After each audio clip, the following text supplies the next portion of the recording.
Hey everyone, and welcome back. I think it's about time now we talk about everyone's favourite Turkish player for the club, Hakan Calhanoglu.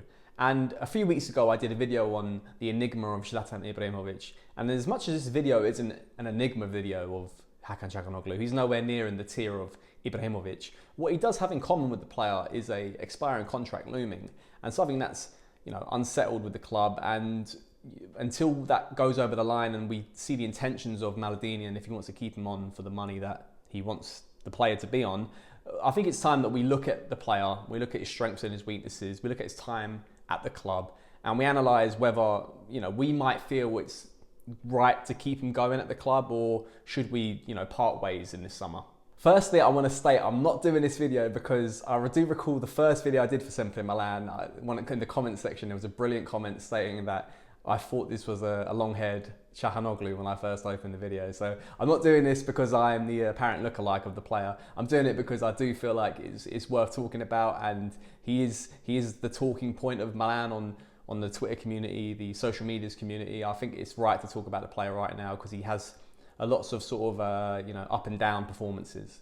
So briefly looking at the history of Hakan Calhanoglu's time at Milan, he joined us in the summer of 2017 when the Chinese takeover took part. He came for around about 23 million euros, which was a moderate fee for a player who had done well in Europe in the Champions League for teams like Bayer Leverkusen.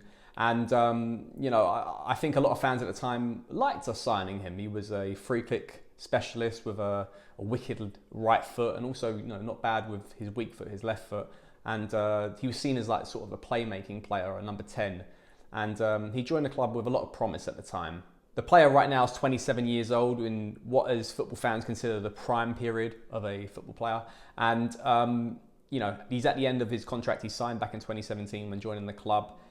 And if we were to look at Calhanoglu's time at the club, there are a lot of inconsistencies. But if there's one thing we can look at, and it's quite evident, is that he doesn't have many injuries as a player. And obviously this season has been quite apparent that injuries has been hampering the squad.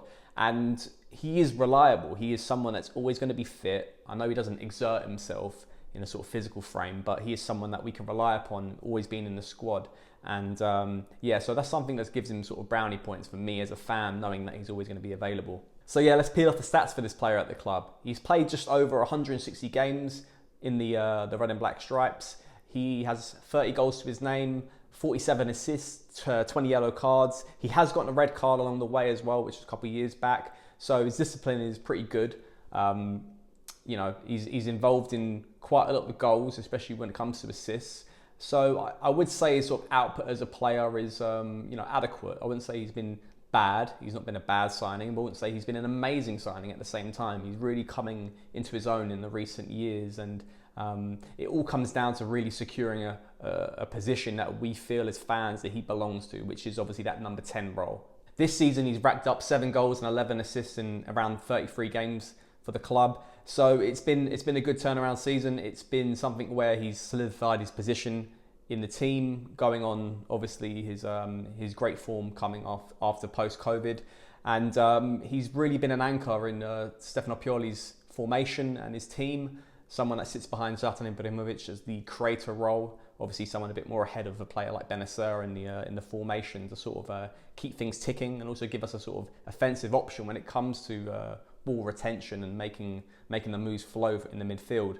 Talking about Hakan Calhanoglu's playing style, he's very much a creator. He's very selfless when it comes to the pitch. He wants to get a lot of assists. Obviously you can see that in his stats, despite the fact he has a wicked shot on his right foot and is someone that can score from outside the area. Hakan is he's very selfless when it comes to playing, and he does want to create and set up a lot of goals. He seems to have a very good tandem with setting up players like Zlatan Ibrahimovic, and we saw this prior to his injuries. He was getting a ton of assists for the player.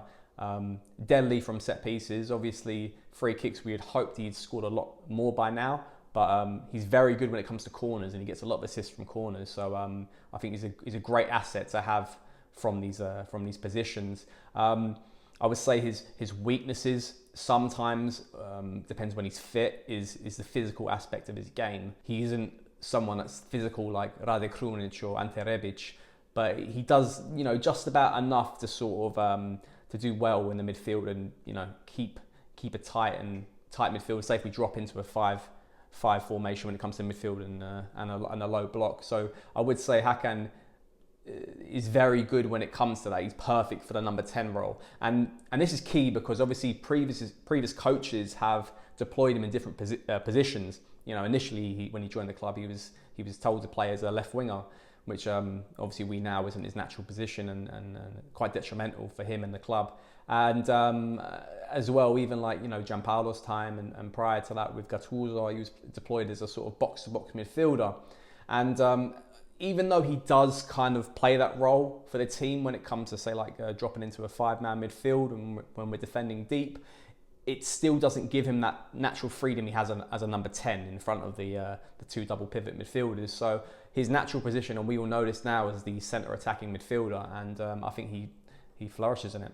I think what will surprise a lot of Milan fans is his fitness history, and it's quite impressive. He's only missed 17 games in his Milan career, and that's over around 4 seasons, and due to injury, due to COVID-related illnesses, and he's missed 8 of them 17 games this season. So, you know, we could say, you know, we can add it to the tally of consistent injuries, consistent players missing from the team, which has been a detriment to our season so far. And but Hakan is reliable. He seems more often than not always to be called upon.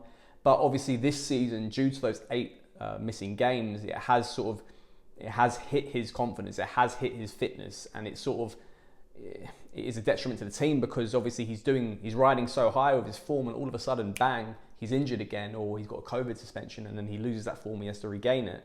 So as fans, naturally, we want to attack a player because he's not performing as well as he was a couple months back. But obviously we need to understand that the fitness, his injuries, you know, suspensions or whatever it might be, it is affecting the player. And so sometimes we need to be a bit more understanding that it takes time to regain the fitness. And, you know, we're quite understanding for players like Benacer, we're quite understanding for players like Ibrahimovic, but I think we need to be the same for Calhanoglu. So yeah, wrapping things up with the whole history about the player, what we're going into this summer is obviously an expiring contract, and something that Maldini has to get sorted, and whether he wants to keep the player at the club. In my opinion, as a fan, I don't like losing a player on a free. Obviously, granted that I don't want us to sign an extension for a player for more than what we should give him. And I think there is a bit of leeway here when it comes to negotiations. Obviously, he was touted for wanting around 6 million figures a couple of months back. Rumours are coming out that it's going to reach around the 4 million mark with bonuses. I think that's a fair amount for this sort of player and what is his prime period, and I don't think he's ever going to get more than this in his career. So I think it's fair to say that this is going to be his last big contract ever.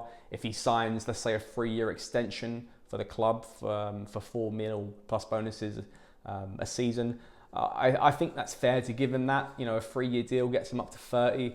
I think it's fair. And I think we need to keep obviously what's right about this squad. You know, we can talk about selling players like Castillejo or you know, players that we just don't want at the club, but Hakan is one of the many reasons why, especially when we're on form, that the team ticks. And I think it would be criminal to sort of get rid of that. And I also do think and I know we do, the club wants to sign a backup centre attacking midfielder or someone to potentially take his place and compete in a rotation, especially if we get the Champions League next year. Rumours came out last week with us signing a potential player in that position. So I'm not saying that it's Hakan and that's it, but I definitely think, like the striker position as well, we extend his contract and also buy another player to compete in the rotation for the player. Lastly, I made this video waiting for the Fiorentina game because I did feel like as time would progress in Hakan's fitness, that he was due a good game, he was due a goal, and nonetheless he obviously scored in the recent victory against Fiorentina, the crucial goal, the 3rd goal, which obviously got us the win and the crucial 3 points. So I do feel like the only way is up for the player for the rest of the season, and we'll see that. I feel like he'll sign the extension. I feel like it's the right move. So yeah, I'm pro for Hakan Calhanoglu, and obviously you're entitled to your own opinions about this. You may not like the player. You may feel like there's a better player out there for us. I like the player, and I think the key is with the team, and Maldini said this, we shouldn't just sack players or get rid of players, especially when they're performing well, if they're having slight blips in their current form, just because we feel like there's a better player out there. The key to, I guess, success is consistency, and I don't want us to always just, you know, rip up the blueprints every time something isn't quite going right. I think with a player like Hakan Calhanoglu, he's a brilliant excellent technical player. You know, very good when it comes to creating when he's on form. I do feel like things will only get up when we improve the rest of the squad. He has an incredible shot on him. I do like it to be a bit more consistent. He doesn't hit into row Z. I like Hakan Calhanoglu, so I feel like we should keep him. I do like the player, obviously, guys. Tell me if you know what you think about this. Do you think we should keep the player? Do you think he should sign an extension with the club? And also, what do you think is a good fee that we should sign the extension for? 4 million, 3 million? Do you think more maybe? I think a lot of fans would say more than 4 million plus bonuses. So guys, give me your opinions in the comment section below. So we're going to wrap things up here today. Hakan Calhanoglu is the talk of the town. And until next time, guys, Forza Milan.